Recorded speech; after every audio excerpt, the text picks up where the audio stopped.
Ya, ahora sí.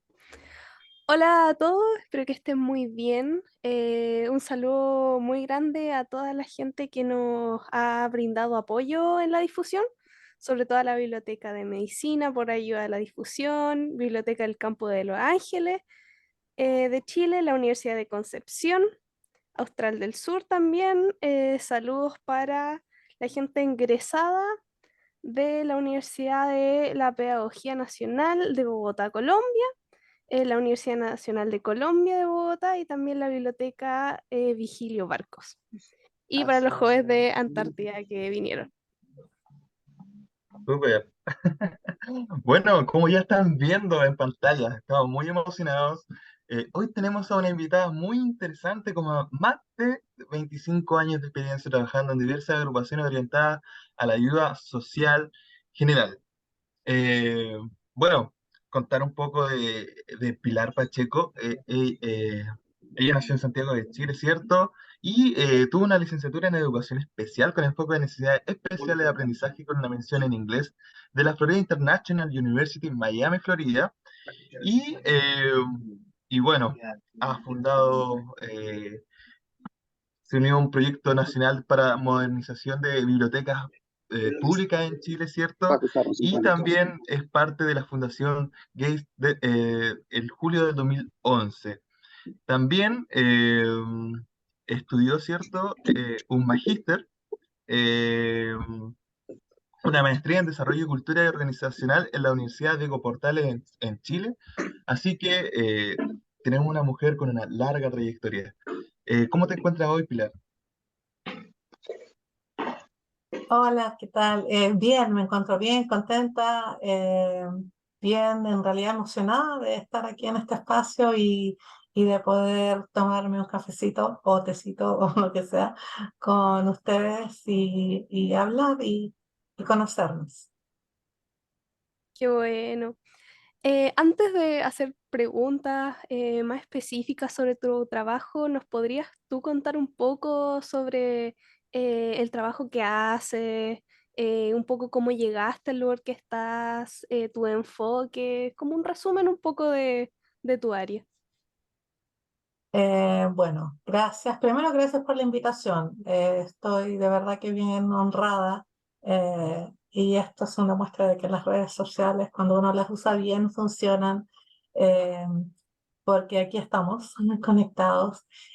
Bueno, como decía Fernando, sin que tengan que sacar los números para saber mi edad, tengo una larga trayectoria en laboral, profesional. Eh, pero incluso antes de eso, yo diría que lo que hago hoy, que es el trabajo social, la ayuda social, ya desde el lado ahora, desde lo que es la filantropía o lo que es el financiamiento, creo que viene desde antes, de mucho antes, porque siempre como que he tenido esa vocación de servir eh, y también lo he hecho a través de voluntariado, eh, trabajando en ONGs, el hecho de haber tenido una formación académica en educación y trabajar también en ese campo.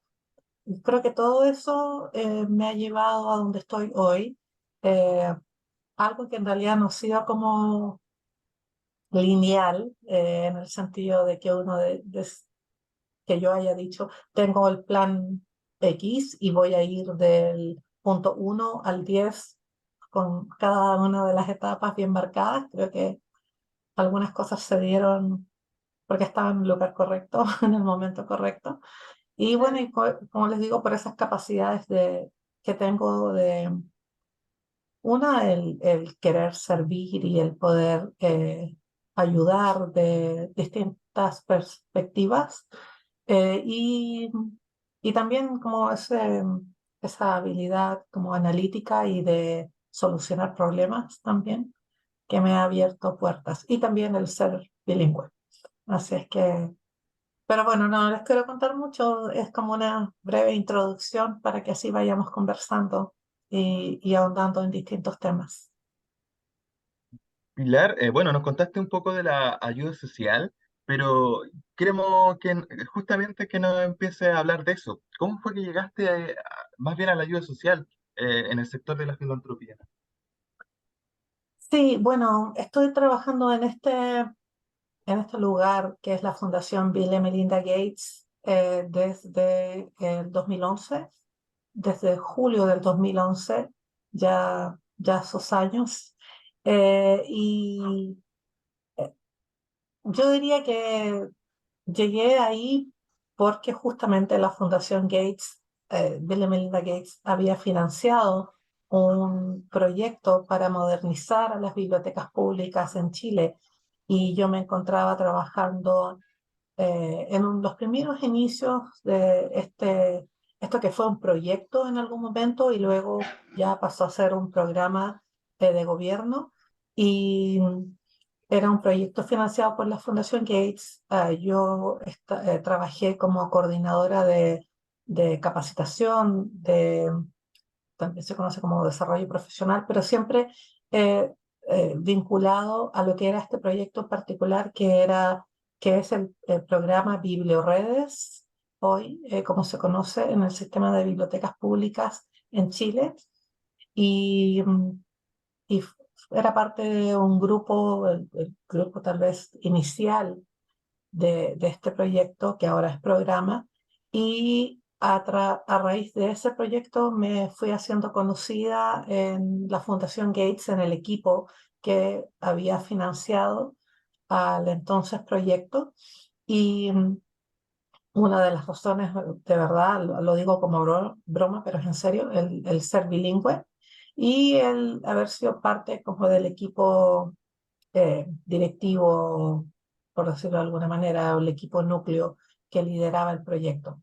Y, y siempre eh, esto vinculado a eso, a esas ganas de servir, de poder devolver. Creo que usted ha sido una persona muy beneficiada, muy afortunada. Eh, si bien a lo mejor los inicios míos pueden ser como el de cualquiera que esté hoy escuchando, no, no de una familia acomodada ni adinerada, sino que familia de trabajo. Eh, pero sí tuve la suerte de poder estudiar en Estados Unidos, también crecer en Estados Unidos y eso me abrió ciertas puertas. Entonces, eh, creo que ese sentido de cómo puedo yo también devolver la mano de alguna manera, y eso me ha llevado siempre a querer ayudar de alguna manera. Y bueno, y en la Fundación Gates postulé un año, quedé en la terna y no fui seleccionada. Y dije, ok, bueno, todo pasa por algo. Y al año después me llamaron para decirme, para preguntarme si aún estaba interesada, porque la persona que habían seleccionado resultó no ser la correcta y bueno, fue en realidad un honor que me llamaran y me preguntaran si aún quería trabajar ahí.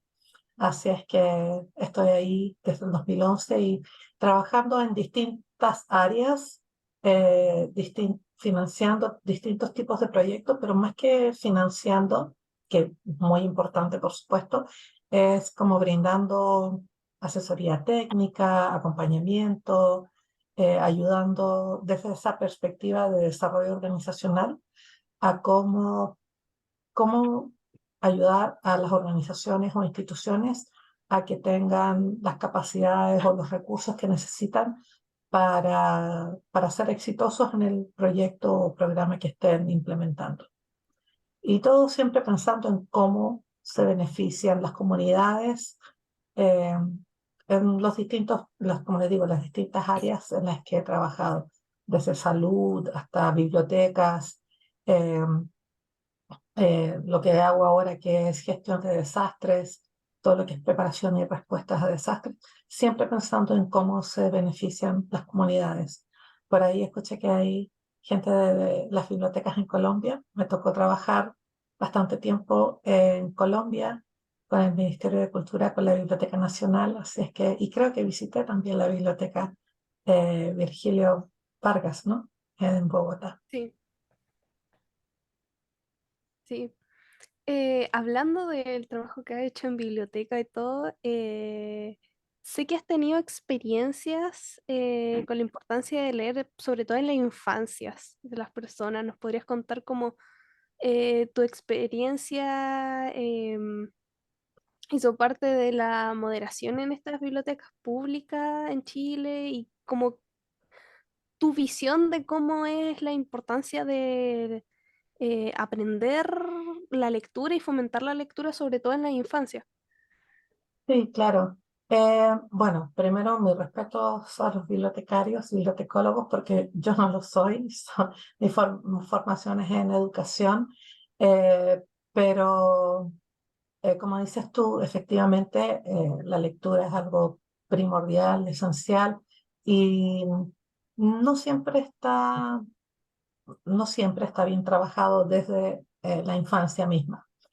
Pero creo que las bibliotecas en general, tanto las públicas como hasta las universitarias o las bibliotecas de distinta índole, las bibliotecas nacionales, han ido transformando o adaptando su rol en las sociedades, en las comunidades donde están. Eh, ya, si bien obviamente los libros son una parte, eh, es parte del corazón de la biblioteca, por supuesto. La lectura no es solamente realizada por libros, ¿verdad? Entonces, esto de fomentar la lectura va acompañado de un montón de distintas metodologías, de juegos, de, de recursos educativos. Yo creo que es encontrar el cómo poder eh, seducir a los niños y a los adultos también con la lectura. Hace unos años atrás, sería como el 2016, 17, tal vez 18, en Colombia hubo una muy buena campaña de lectura a nivel nacional. En Chile también hay un fomento a la lectura muy, muy, muy importante.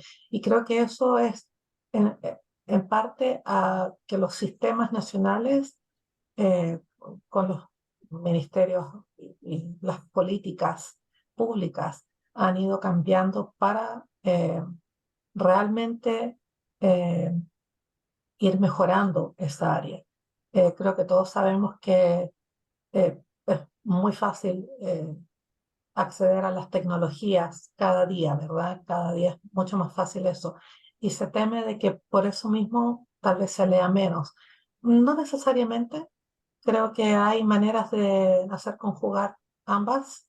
eh, y ahí tal vez lo que hay que intentar es ver cómo, por ejemplo, mejorar los programas, las mallas curriculares en las universidades, por ejemplo, de los mismos bibliotecólogos, de los educadores o de cada actor que es responsable de alguna manera u otra por esto por el fomento de la lectura, eh, porque al final son como equipos multidisciplinarios, incluyendo a las familias, ¿verdad?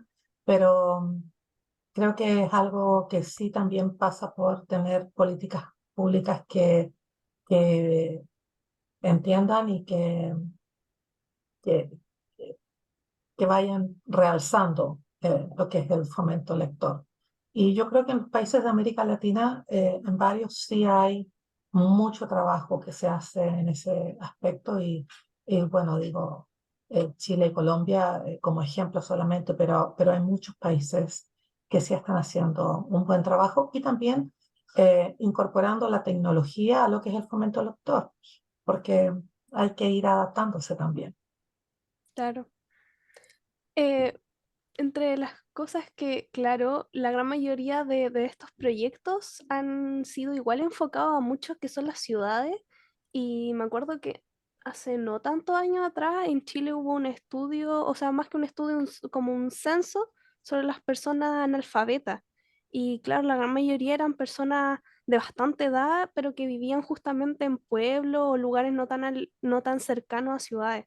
Entonces, ¿se está, por ejemplo, haciendo algún proyecto para esos lugares? Porque seamos sinceros, la gran mayoría de estos proyectos van enfocados más en ciudades o pueblos.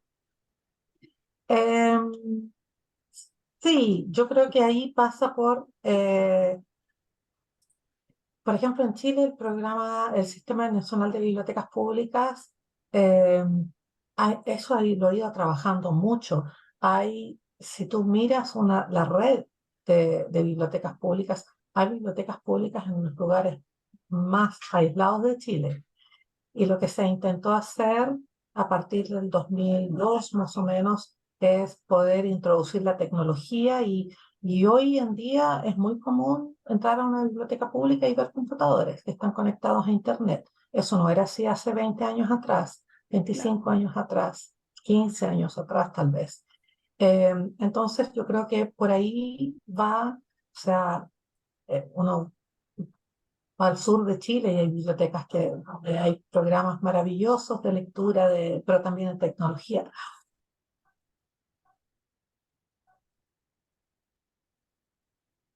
No, se quedó pegada, parece. Pilar, la perdimos. Pilar. Bueno, gajes del oficio online y de las nuevas tecnologías. Justo estábamos hablando de nuevas tecnologías, nos están fallando las nuevas tecnologías. Justamente. Bueno, pero recordarles a las personas que pueden ir preguntando, haciendo sus preguntas. Nosotros vamos a hacer sus preguntas, pueden ir escribiendo en la pantalla del chat si tienen preguntas. Así que yo con Connie le vamos a realizar estas preguntas a Pilar.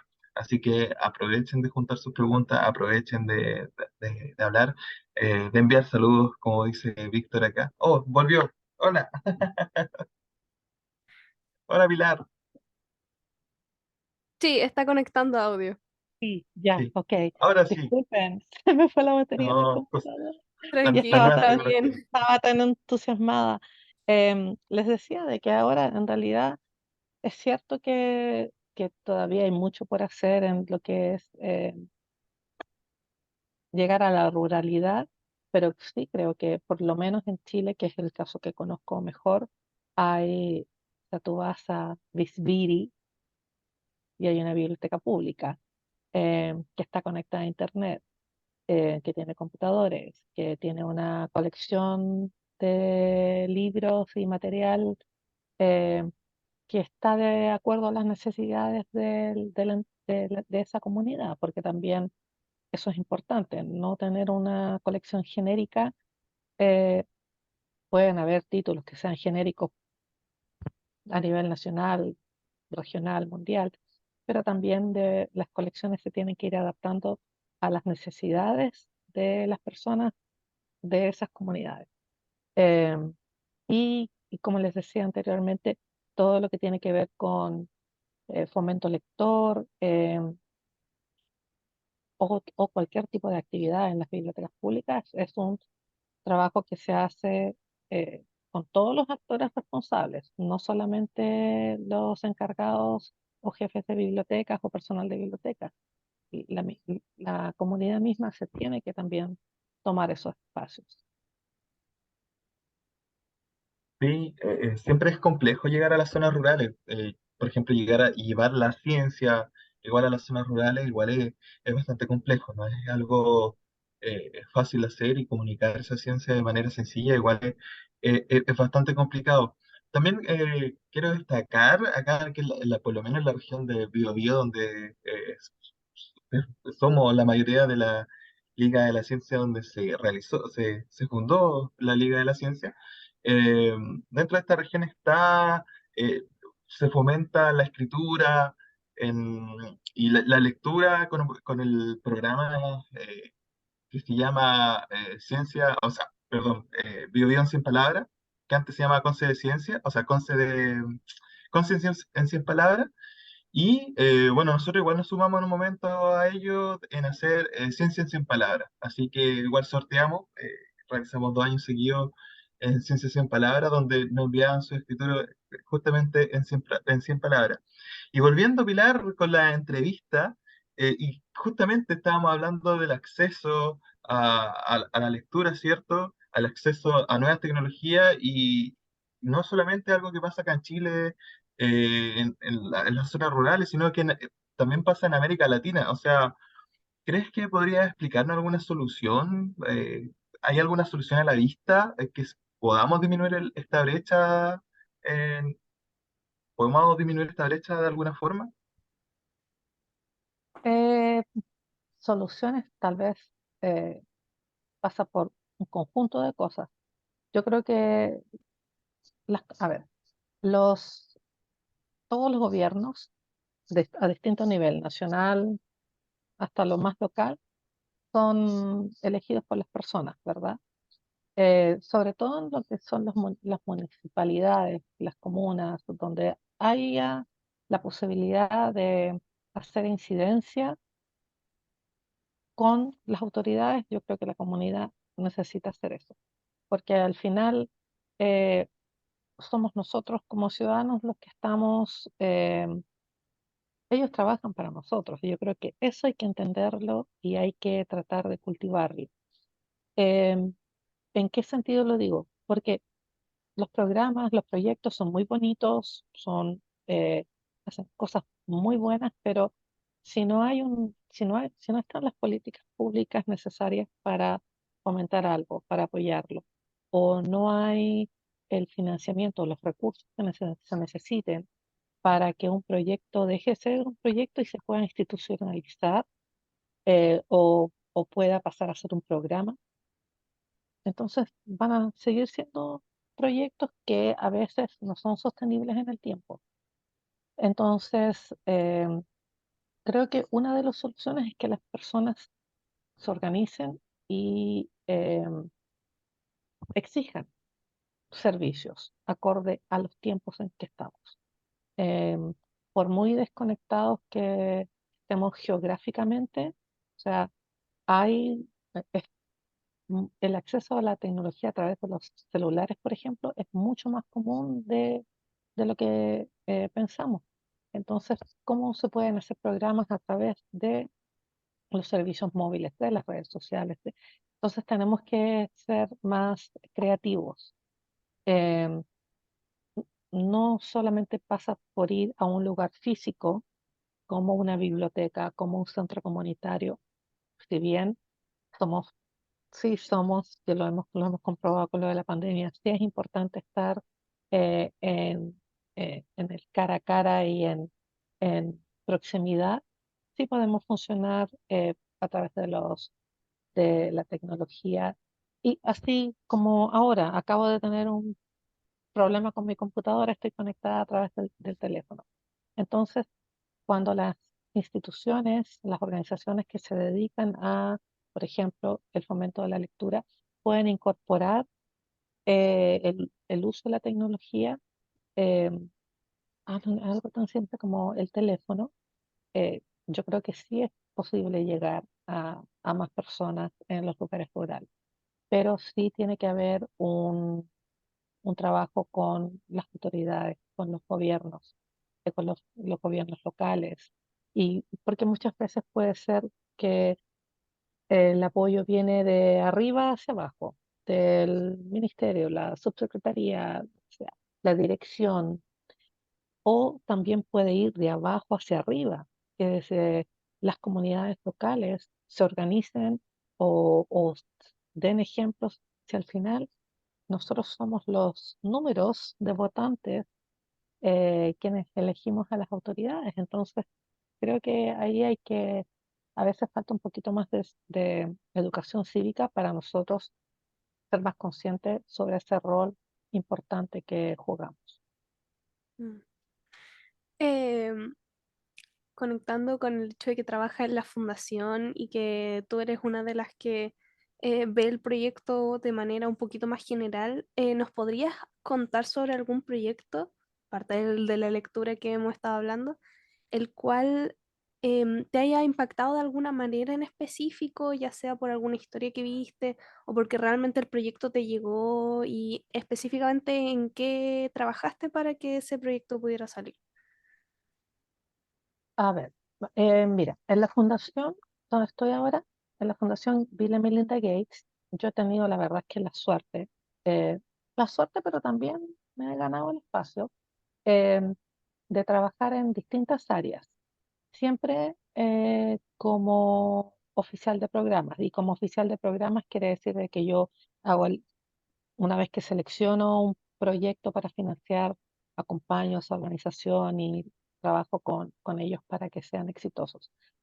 Em, entonces he trabajado en distintas áreas. He trabajado en bibliotecas públicas, pero más vinculado al uso de la tecnología y al uso y a la transformación tal vez de la biblioteca como centro de desarrollo económico, académico, social, o sea, ir expandiendo el rol de la biblioteca.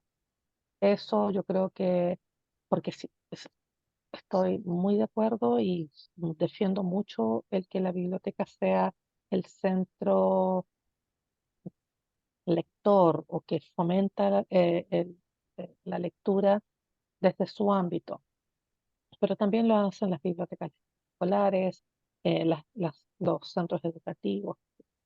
El uso de la tecnología también va más allá, porque eh, no sé, me tocó ver en Vietnam, en lugares muy rurales,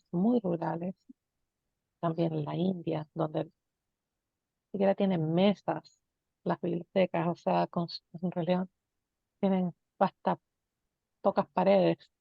em, y que los niños van a usar los computadores y uno dice, ay, van a solo jugar. No, juegan, es cierto, y qué bien, porque el jugar también hace bien con la guía apropiada y el monitoreo apropiado también, sobre todo para los niños menores. Pero el poder tener un espacio que sirva para eso, para recrearse, para, para estudiar, para eh, satisfacer la curiosidad por aprender.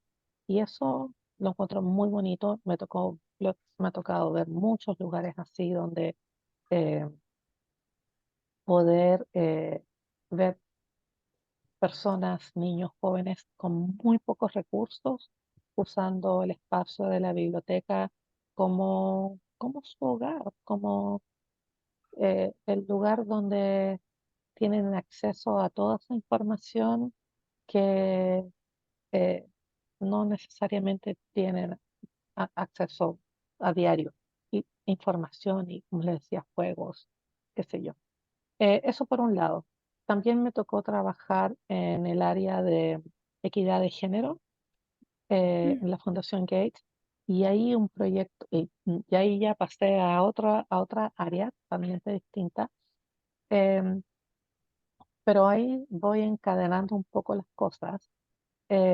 Uno de los usos de la tecnología en las bibliotecas públicas, por lo menos en Chile, en los años en que yo trabajé acá, era el cómo llegar con eh, servicios de capacitación o servicios bibliotecarios que fueran orientados a las mujeres, porque las mujeres muchas veces, ellas están a cargo de los estudios de los niños, de ayudarlos a hacer las tareas, o mujeres emprendedoras que tenían, no sé, digamos, que hacen algún arte manual y a través de Internet han logrado hacer sus pequeños emprendimientos gracias a los programas que hay en Internet, pero también a la guía de alguien en la biblioteca pública. Entonces, vinculando eso de género, me fui a trabajar con el equipo de equidad de género en la Fundación Gates y tuve el privilegio de aprender mucho. Me tocó ir a un país africano, Malawi, porque estábamos financiando un proyecto que es para reducir eh, el, porcentaje de niñas que las casan Ah, son dadas en matrimonio desde muy temprana edad, 11 años, en- 12 años, con hombres mucho mayores, muchas veces por una necesidad económica, tanto de la familia como el hecho de decir, esta es la única posibilidad que mi hija tenga de salir de la pobreza. Sabíamos sabiendo que eso no es así. Y aprender, la verdad es que eso fue un proyecto maravilloso, eh, porque se trabajó con una organización local, eh, que ellos trabajaban el liderazgo de las niñas, eh, con una metodología muy bonita de juegos, de, de juego de roles también, pero todo para aumentar y desarrollar su liderazgo y su confianza en sí mismas para poder hablar tanto con sus padres y madres como con, en el caso africano, con las personas mayores de sus tribus para explicarles que eso no era una solución para ellas, para salir de la pobreza. para poder Em, defender a las niñas, al fin y al cabo. entonces, entonces ellas poder defender su propia opinión. Entonces, eso para mí fue muy bonito, porque me tocó ir un par de veces, pero entonces pude ver la progresión entre las niñas un poco tímidas al principio, también con algunos niños ahí ayudando y también ellos entendiendo. Y luego verlas, no sé, dar charlas a sus comunidades sobre busquemos otras soluciones para salir de la pobreza que no involucren que yo a los 12 años me tenga que casar con un señor de 40. eh, y eso fue algo que sí me ha marcado mucho y me tocó eh, estar con mujeres de las tribus de la localidad donde yo estaba, que son activistas sociales y que también defienden los derechos de las niñas, de no casarlas, de no hacerlas contraer matrimonio a temprana edad. Eh, Así que eso en lo que es equidad de género. Bueno, en otros proyectos que también he trabajado en otras áreas como salud materna, donde uno dice, pero salud materna, la cantidad de mujeres que se mueren en el parto porque no tienen las condiciones de un recinto digno donde poder dar a luz es impresionante. Yo sin ser ni mamá ni del área de la medicina, pero sí del área social, eh, muchas veces pasa por ejemplo, organización comunitaria o por esto que les decía anteriormente de organizarse y hablar con las autoridades, es decir, esto no es digno que una mujer tenga que caminar porque no tiene ni siquiera una ambulancia para llegar a un lugar a dar a luz y también tiene unos servicios que son paupérrimos. Entonces, eso, por ejemplo, en Bangladesh me tocó visitar lugares que a uno también, a mí como mujer y como ser humano me sitúa, ¿verdad? O sea, lo que yo conozco tal vez en mi espacio cuadrado es una cosa y la realidad de los países, de otros países, de otras personas es tan, tan, tan, tan distinta, que a uno lo hace un poquito más, eh, bueno, ser más agradecida y también más humilde, creo yo. Claro, Eh, esa burbuja, y sí, sí, y es importante salir, o sea, todos nuestros países en América Latina están pasando y tienen una serie de problemas propios, eh, pero, pero hay otras, pero yo creo que hay que salir también desde de nuestro metro cuadrado a ver incluso qué está pasando en nuestros países y cómo se puede solucionar. Pero sí, muchos proyectos bonitos, cosas muy lindas. También me tocó en Colombia visitar lugares muy bonitos, muy también bien rurales, de gente que había un proyecto era de la Biblioteca Nacional que se llamaba Las Bibliotecas para la Paz.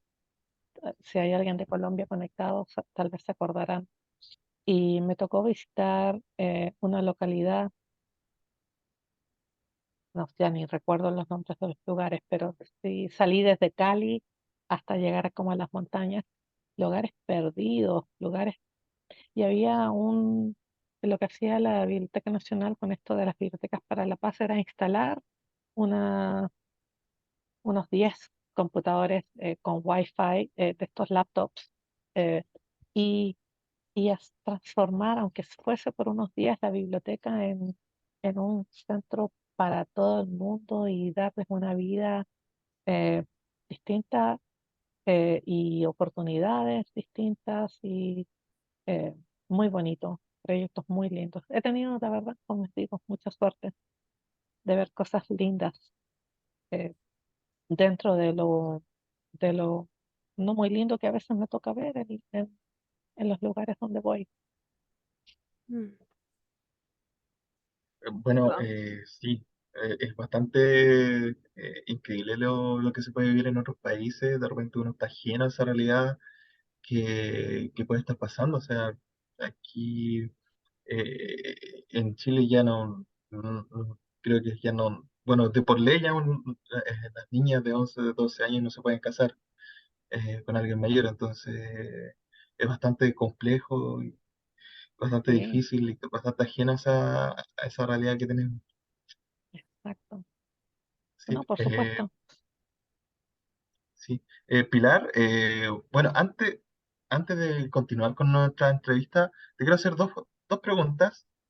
Te quiero hacer una pregunta bastante corta, que lo que pasa es que has estado en muchas bibliotecas por lo que nos has contado, y quería saber cuál es tu libro favorito, si es que hay alguno. Hoy, Una pregunta bastante difícil. sí, está difícil. Es que me gustan muchos. El Y top 3, un top siempre, 3. mira, voy a decir algo totalmente algo de un libro que leí este año y que me marcó porque dije, ay, voy a leer cualquier cosa. Eh, Entré a mi biblioteca digital y no sé por qué, dije, me llamó la atención la autobiografía de este actor Matthew Perry de Friends, que acaba de morir hace Claro. un mes, Ah, 2 meses. ¿Ya? Me puse a leer ay, voy a leer cualquier cosa, algo que me saque de mi trabajo y el tema de la drogadicción, bueno, de la adicción a las distintas sustancias. Y dije, alguien tan ajeno a mí, o tal vez no tanto, porque cuando estaba más jovencita sí veía la serie, o sea, fue una de esas series gringas que, que veía o vi en algún momento, y alguien tan lejano igual, porque un tipo de Hollywood, pero lo encontré como tan cruda su relato eh, y el por qué y el entender las adicciones desde la perspectiva de un tipo que lo cuenta como lo está viviendo. Y luego que haya muerto hace poco, y dije, es que como él lo decía en ese libro, él nunca iba a salir de eso, nunca iba a sanar de eso. O sea, era un constante trabajo. Y, y, y sí, o sea, me marcó ese libro, mira, algo que jamás pensé eh, porque donde vivo yo veo mucha gente adicta. Eh, donde yo vivo en Estados Unidos, en la ciudad de Seattle, y no solamente ahí, pero en Los Ángeles, en San Francisco, en Portland, que es la costa donde vivo yo, hay mucho indigente, mucha gente viviendo en la calle. Y parte de esa población son personas que tienen problemas con las sustancias, con, con drogas, con alcohol, eh, y, y fuerte. Me preguntaste por los libros, pero es que ese libro de este año fue como, me, me, me hizo como reflexionar mucho. Yo creo que me gustan los libros así, que me gusta que me hagan sí, reflexionar. Y no solamente libros que sean o sea, de distintos géneros. Me gusta la ciencia ficción a veces, o eh, qui- yo creo que he leído, por supuesto, por ser chilena, varios libros de Marcela Serrano, de Isabel Allende.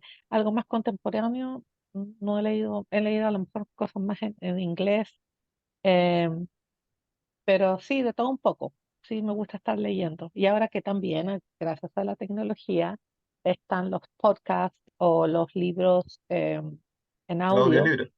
Mm. sí, los audiolibros, sí, en mis traslados al trabajo o en los momentos que puedo, sí, tal vez no leo el libro, pero lo escucho y eso no quiere decir que no estoy leyendo, estoy reflexionando sobre algo y aprendiendo sobre algo.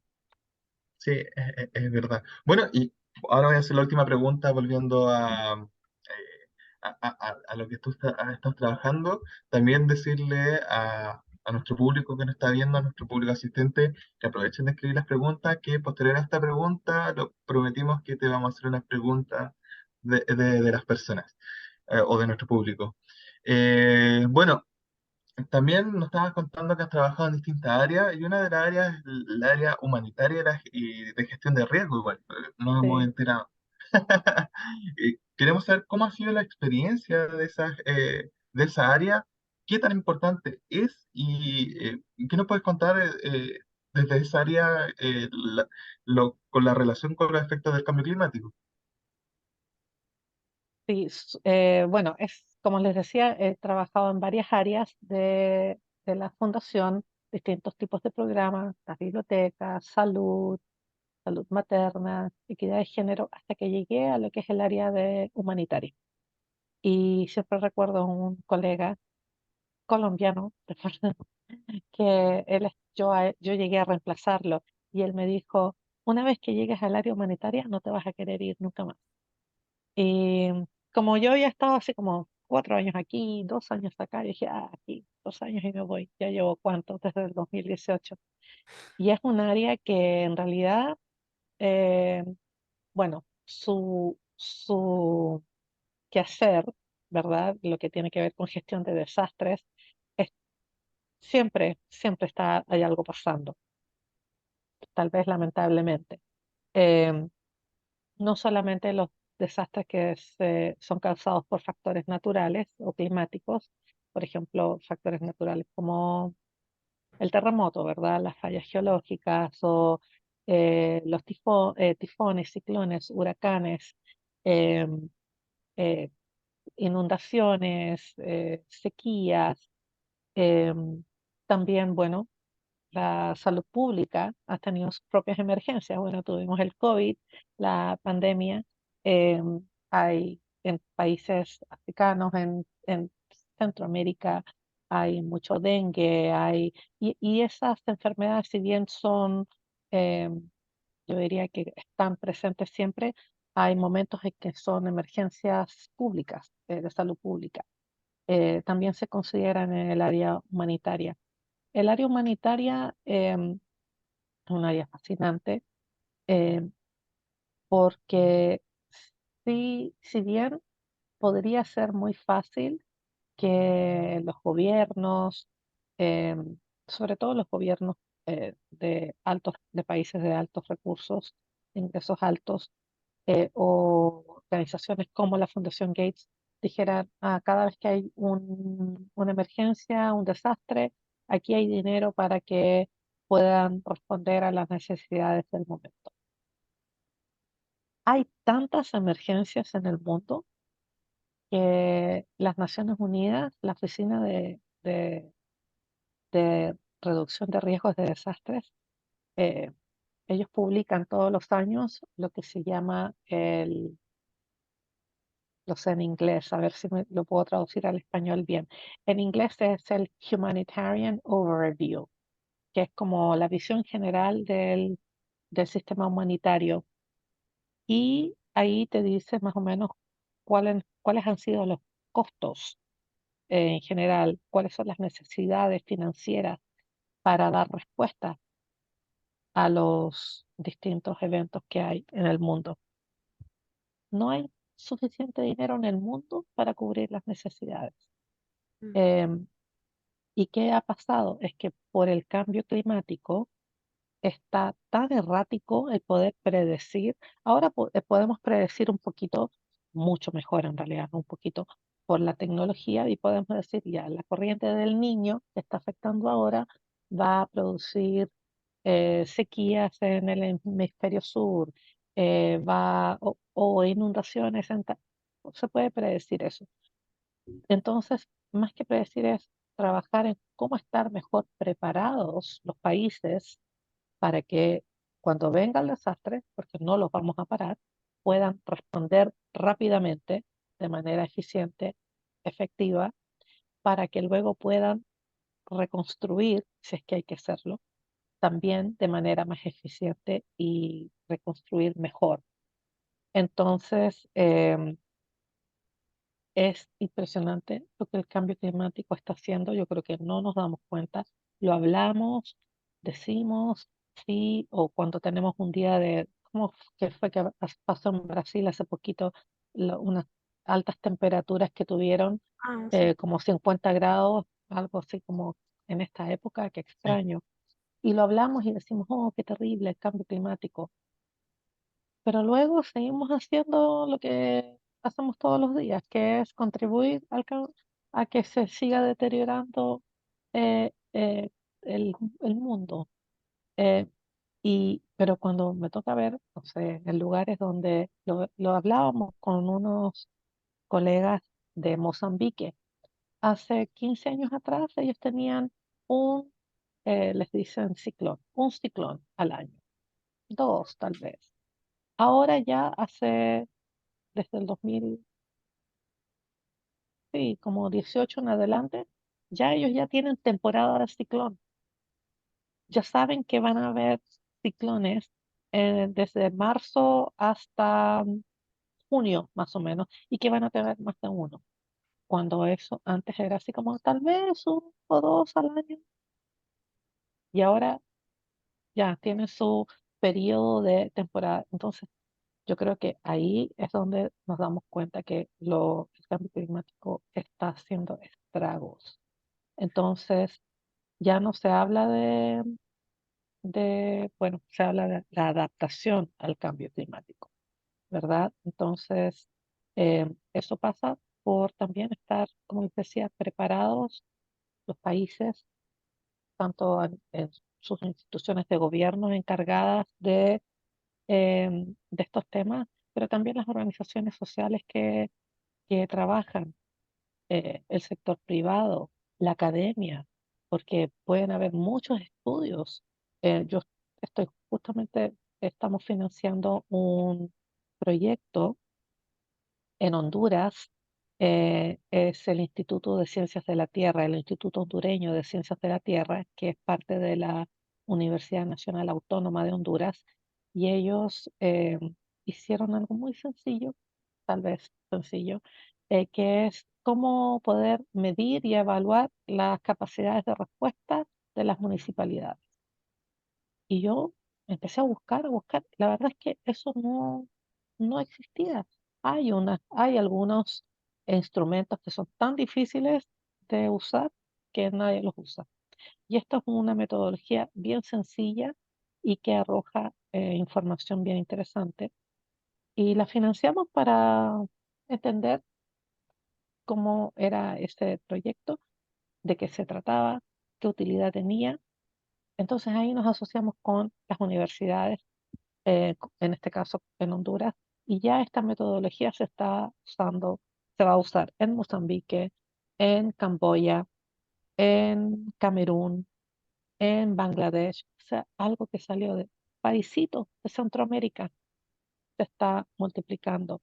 Entonces, en realidad ahora estoy en un área donde no tengo tiempo para aburrirme. Antes tampoco lo tenía, pero ahora menos. Y ahí el cambio climático contribuye a que siempre esté ocupada. ¿Qué digo? Eh, Lamentablemente, porque, y ahora con todo lo que es conflicto, también. migración, desplazamiento de personas, un montón de cosas. Es un área fascinante, eh, pero donde hay mucho, mucho que hacer. Ya lo voy a dejar hasta ahí. Wow. Sí, Wow, simplemente. Bueno, en la siguiente parte, porque igual estaba muy buena la conversa, pero el público te Ujú. quiere hacer un par de preguntas. Ya. y ya tenemos Entonces, muchas preguntas. tengo ya me preguntas. Entonces, de Vanessa, dice, buenas noches, quisiera saber cómo fomentar la lectura en jóvenes que no tienen interés en ella y que el consumo tan alto de redes sociales hace que el uso de las tecnologías también sea complejo al querer tener muchos estímulos en muy poco tiempo. O de lo contrario, se aburren. Una lectura de más de 15 minutos se les torna aburrida. Por otro lado, a modo de comentario, siento que la comunidad citadina debe ir en busca de las bibliotecas y se necesita que éstas salgan de su espacio y que se concentren mucho más en la comunidad, de que vayan a la escuela o se involucren. Hablo de principalmente en el caso de Bogotá, Colombia. Muchas gracias. Em, Vanessa, mira, yo creo que hay que, creo que también hay que preguntarse lo siguiente. Cuando uno dice, porque también lo he dicho yo, cuando uno dice es que a los jóvenes no les interesa la lectura.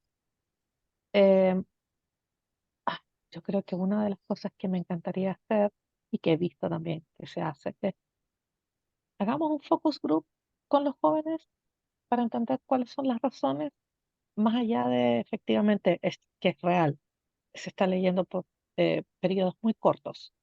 Eh, es cierto, 10 15 minutos y estamos todos, no solamente los jóvenes, tan dispersos. Todos usamos esto, el multitasking, multitareas, de estar haciendo varias cosas a la misma vez. Eh, sí, estamos, yo creo que en todos como en eh, en ese tipo de actividad.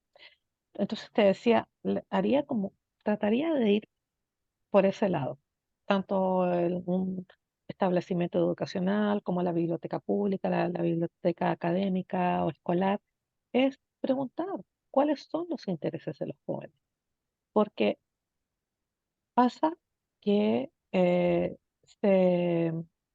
es- me parece súper leer los clásicos, la- títulos clásicos, pero y leer un cómic no también es lectura. A veces creo que estamos tan cerrados en nuestro propio concepto de lo que se debe leer, em, que creo que mejor pensemos en maneras de cómo poder eh, nuevamente seducir a los jóvenes a querer leer.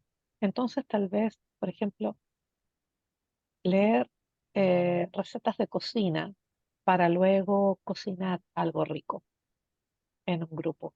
Ahí hay una actividad que puede comenzar con algo tan trivial y cortito como una receta de cocina, pero después se puede comenzar a leer sobre técnicas o qué sé yo. Yo creo que hay que eh, primero saber cuáles son sus áreas de interés y buscar tipos de lecturas que se puedan hacer. Y, y yo las redes sociales y la tecnología y todo lo que tiene que ver con eso, yo no lo descartaría. Creo que yo decía hace un rato de que tenemos que ser creativos, creativas. Por ejemplo, hacer un club de lectura en una red social o compartir, eh, hacer un post de las cosas que cocinamos con esas recetas que leí, la investigación que tuve que hacer. No sé, creo que hay que tratar de buscar maneras eh, creativas donde se complementen las distintas cosas, tanto lo tradicional como lo tecnológico que tenemos ahora a disposición. Bueno, sí, es una buena idea empezar a leer otras cosas, no solamente en el colegio lo tradicional. Hay muy buenas lecturas que se pueden leer y de repente incluso de repente una mañana de diario que puede ser bastante entretenida. Eh, bueno, también tenemos otra pregunta que la hace José, que dice, hola, gracias por esta instancia, escribo desde la Universidad de Concepción, Los Ángeles. Me interesa conocer qué competencias considera son importantes para los bibliotecarios y a qué proyectos podríamos postular desde una biblioteca universitaria. Actualmente trabajo en 3 proyectos con carreras de educación, pero son de adjudicación interna, vinculación con el medio. Por último, entiendo que trabajamos con alta vulnerabilidad. Me encanta el proyecto de Bibliotecas para la Paz. ¿En qué lugar podría encontrar proyectos como este para replicarlos? Gracias.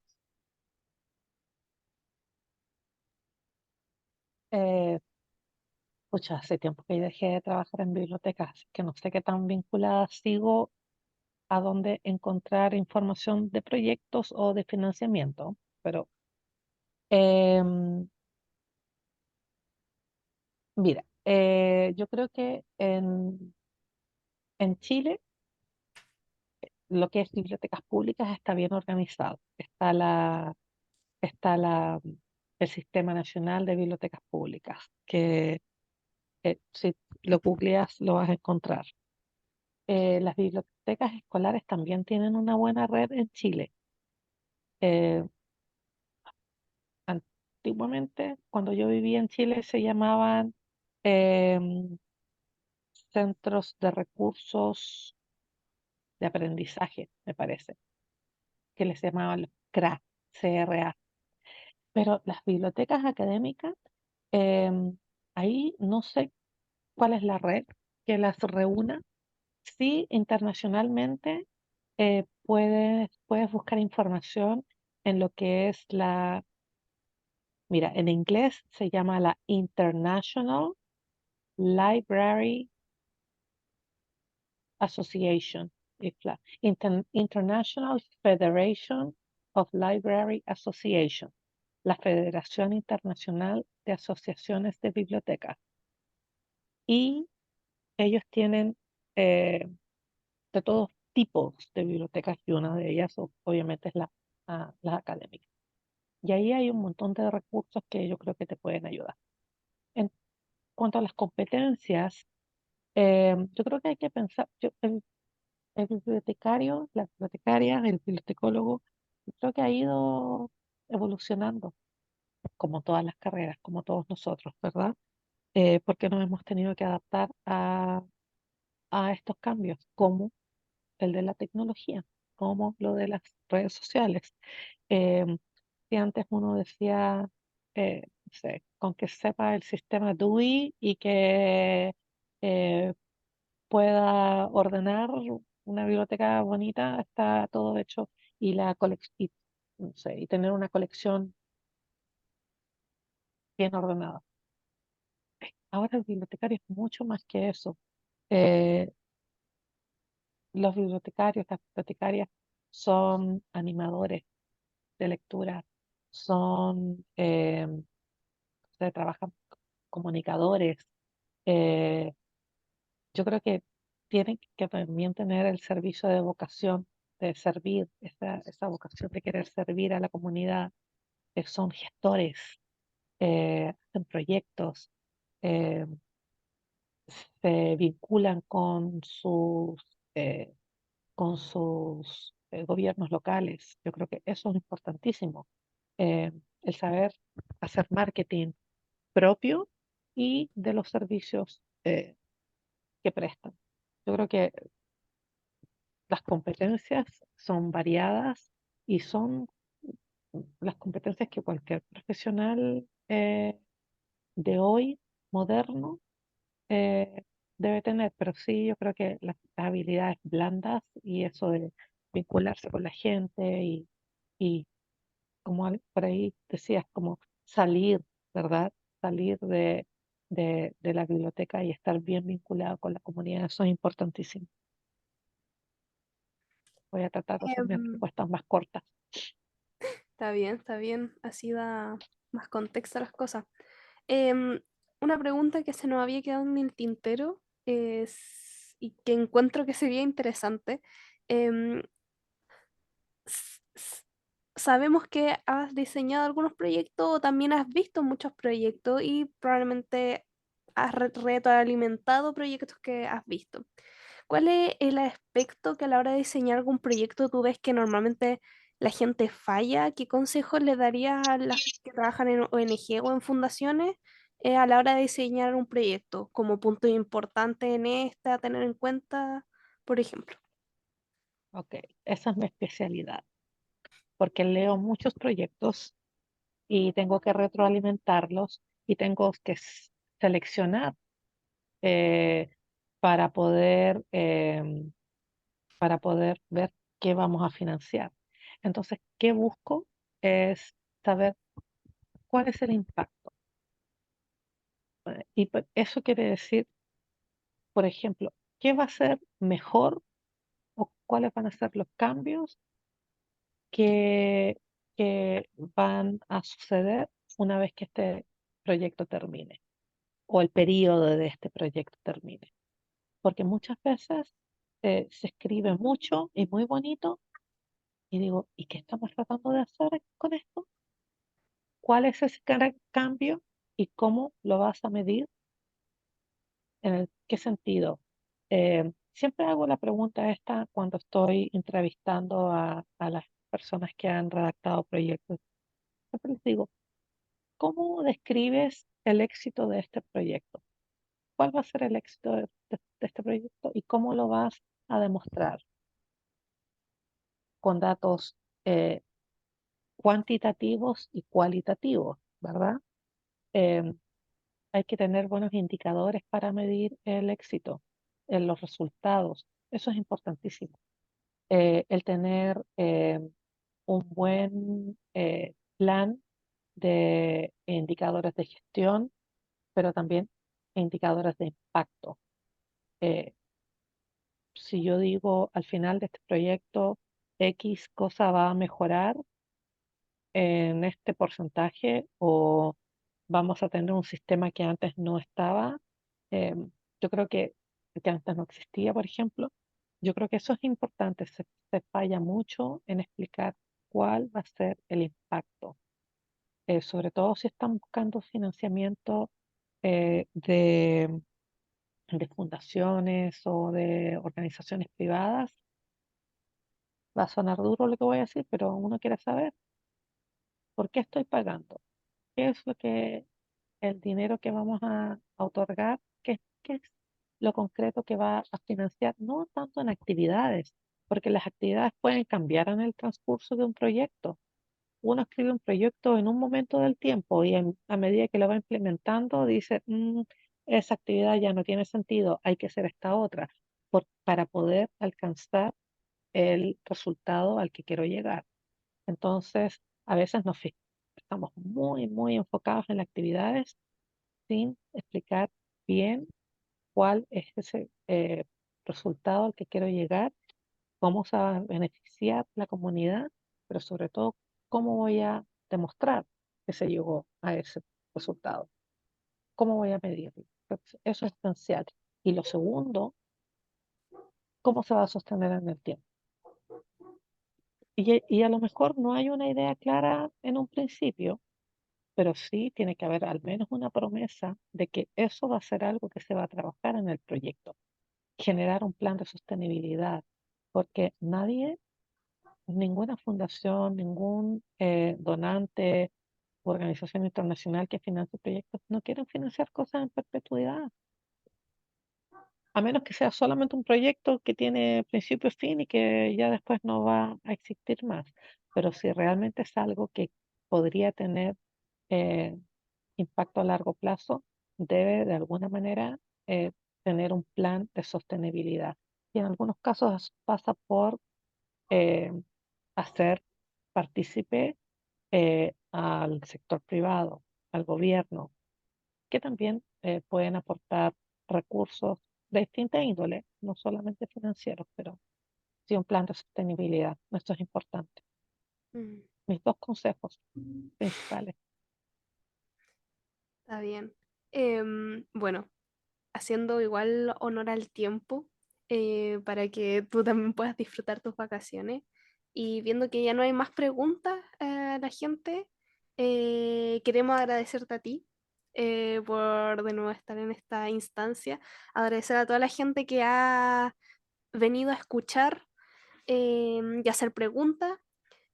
También tengo conocimiento que está el director de las bibliotecas de Colombia, así que queríamos darle un agradecimiento por estar acá, que tiene un programa de población indígena. Y Ay, sí, qué pena interrumpirte, Connie. Gildardo, ¿estás por ahí? Es que es alguien importante. Gildardo Cortés. Sí, acá estoy. Muy buenas noches. Si puedes prender cámara para decir qué proyecto tienes en comunidad indígena. Bueno, no, en este momento no puedo habilitar la cámara, pero pues sí podría mencionarles brevemente a partir del trabajo de la ruralidad. ¿Qué ocurre? Aquí en Bogotá tenemos una corporación, un grupo de investigación juvenil, quienes pues han decidido conformar bibliotecas comunitarias a partir pues de la donación de diferentes textos, tanto en el sector privado como a partir de donaciones.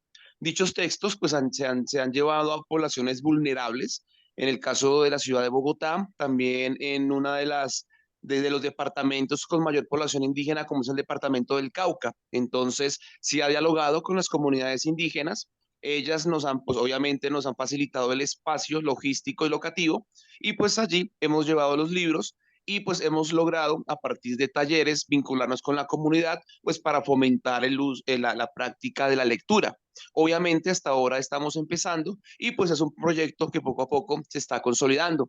La corporación pues es desde el sector privado, es Cairet, donde pues obviamente ellos nos han dado la posibilidad pues del espacio formativo y de los diferentes desplazamientos hacia los territorios. Obviamente a partir de lo que usted mencionó me parece muy interesante la importancia de que un proyecto pues se pueda mantener en el tiempo y obviamente que sea eficiente y tenga resultados. Entonces, pues en ese momento ha sido muy gratificante ver cómo el proyecto se va configurando y pues queríamos compartir con ustedes la experiencia. Hay oh, que muchas gracias. sí. Estoy aquí en el programa de Ana María. Casi se me olvida. Bueno, ok. Chao. Ah, bueno, muchas gracias. Y bueno, repitiendo las cosas, muchísimas gracias realmente a todos los que están acá. Vemos que son de hartos países.